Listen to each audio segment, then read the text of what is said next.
Sahasrara, le chakra du sommet du crâne. C'est un chakra qui est pas mal connu et que beaucoup de yogis ils cherchent à connaître. Donc on va savoir un peu plus qu'est-ce que c'est ce chakra et comment on l'équilibre. Je suis Rita de la chaîne Ayurnatur, la chaîne où je vous parle de Ayurveda et de naturopathie. Je suis aujourd'hui avec Juliette, prof de yoga, sophrologue spécialisée dans l'hypersensibilité. C'est super tout ce qu'elle fait, je vous mettrai dans le descriptif ses coordonnées. Donc avant de commencer cette vidéo, avant de commencer à vous expliquer tout, je vous invite à vous abonner à la chaîne si ce n'est pas encore fait. Il y a beaucoup d'outils sur l'Ayurveda, la naturopathie et du yoga, d'autres choses. Dans le descriptif, je vous mettrai les coordonnées de Juliette et aussi son compte pour que vous puissiez aller regarder un peu tout ce qu'elle fait. Et aussi, si vous voulez savoir plus sur les doshas, comment on travaille en Ayurveda, il y a aussi un quiz ayurvédique que vous pouvez suivre. Donc cette vidéo aujourd'hui, c'est la dernière vidéo d'une série de 8 vidéos qu'on a fait ensemble, donc sur les chakras, une première générale et une vidéo sur chaque chakra. Et je ne m'allonge pas plus, je vous invite donc à liker la vidéo, à la partager, à mettre dans les commentaires toutes vos questions et c'est parti.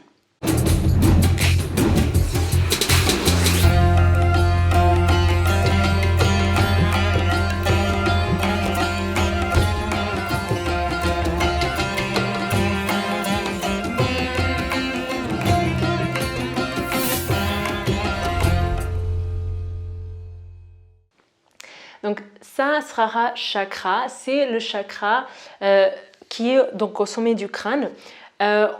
Toutes les personnes qui parlent de canalisation, des choses comme ça, elles parlent souvent de ce chakra-là.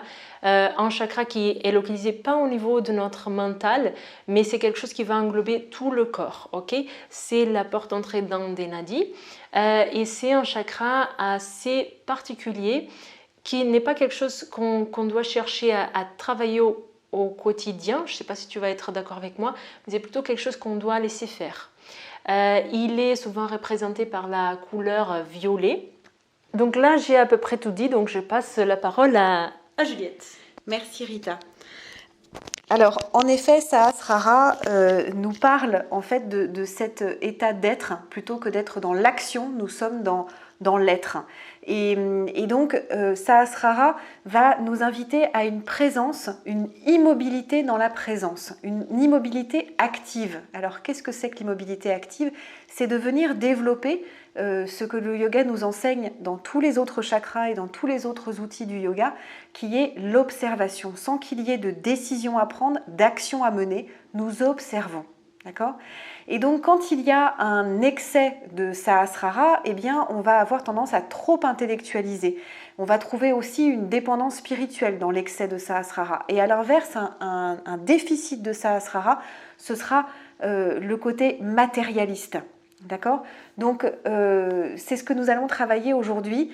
Normalement, Sahasrara se travaille à 90% avec de la méditation. Aujourd'hui, je vais vous proposer avec Rita des postures, des asanas qui viennent aussi travailler Sahasrara, mais je vous invite, en fait, le yoga nous invite à travailler Sahasrara tous les jours par la méditation, par cette présence immobile.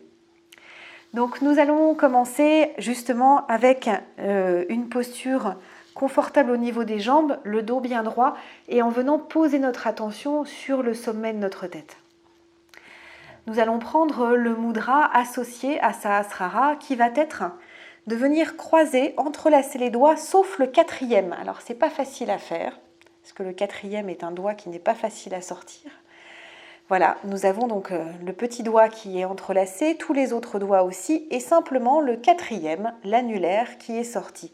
Et nous allons venir déposer ici nos poignets sur le sommet de notre tête, en relâchant les épaules, en relâchant bien les bras.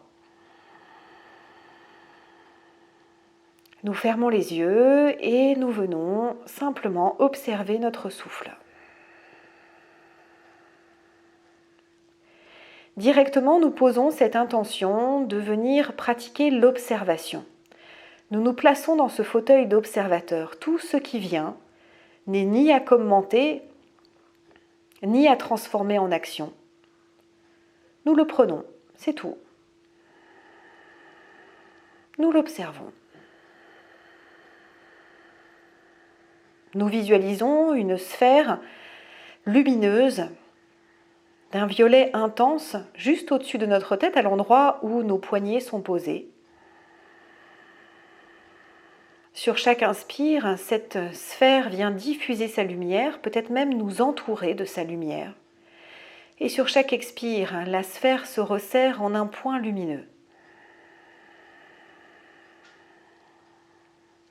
Puis nous prenons ici une dernière profonde expiration. Nous allons garder notre visualisation.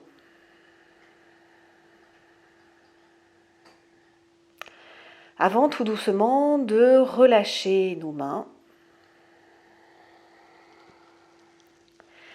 de venir allonger nos jambes, de déposer nos coudes au sol, de sorte à avoir les doigts qui touchent nos hanches. Et à la place de mon coude droit, je vais déposer ma paume de main droite. À la place de mon coude gauche, je vais déposer la paume de ma main gauche. Nous prenons ici une profonde expiration. Et sur l'inspiration, nous allons soulever le bassin, poser les gros orteils au sol, libérer la tête vers l'arrière. Sur l'expire, nous redescendons. Et nous allons refaire cette posture, peut-être en gardant 3 respirations. Alors c'est beaucoup, surtout dans une posture intense, mais nous sommes toujours dans cette posture d'observateur. Nous allons voir ce qui se passe.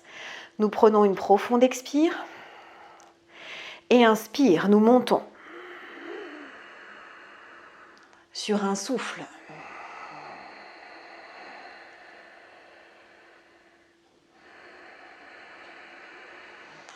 Sur 2 souffles. Toujours avec la visualisation. Et sur le 3e souffle. Puis tout doucement, nous passons les pieds en flex. Nous venons tirer les fessiers qui viennent se poser entre les mains. Inspire, nous montons loin vers le ciel. Grandissez-vous, allongez-vous. Profonde expire, nous venons allonger le buste en direction des pieds. Nous déposons nos mains là où elles se posent, peut-être sur les orteils, sur les jambes, peu importe. Et sur l'inspiration, nous venons simplement soulever le sommet de la tête. Profonde expire, nous redescendons. En allant jusqu'au bout du souffle. Une dernière fois, inspire. Et profonde expire.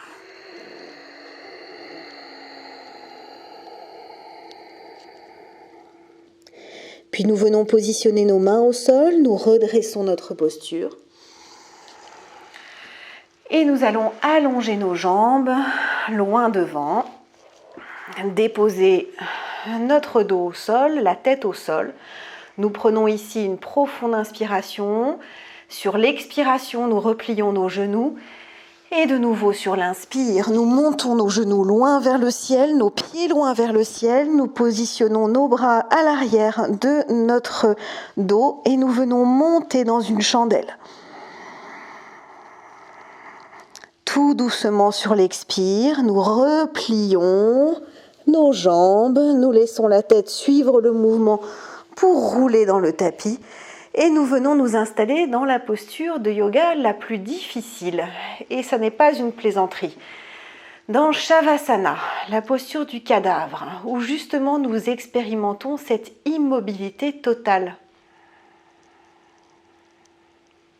Et ici, nous essayons pendant quelques instants de ne pas bouger du tout. Y compris si le bout du nez nous gratte.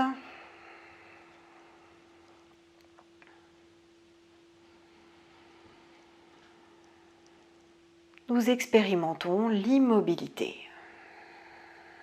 Sans nous endormir, l'immobilité présente.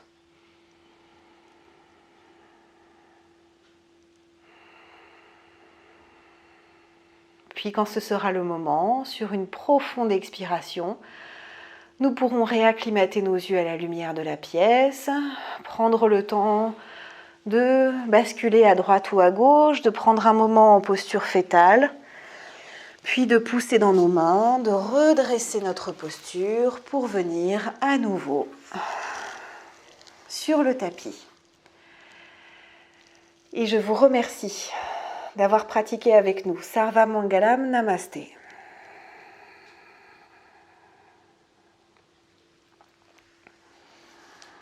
Merci Juliette. Merci Rita, je te repasse le micro. Bon, merci Juliette, merci tout le monde pour nous avoir suivis lors de cette série de 8 vidéos sur les chakras. Donc si vous avez vu que celle-là pour l'instant, je vous invite à voir toutes. Et vous pouvez même les enchaîner, non?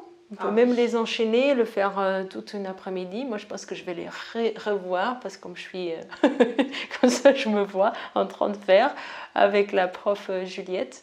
Donc encore une fois, vous avez toutes les informations dans le descriptif.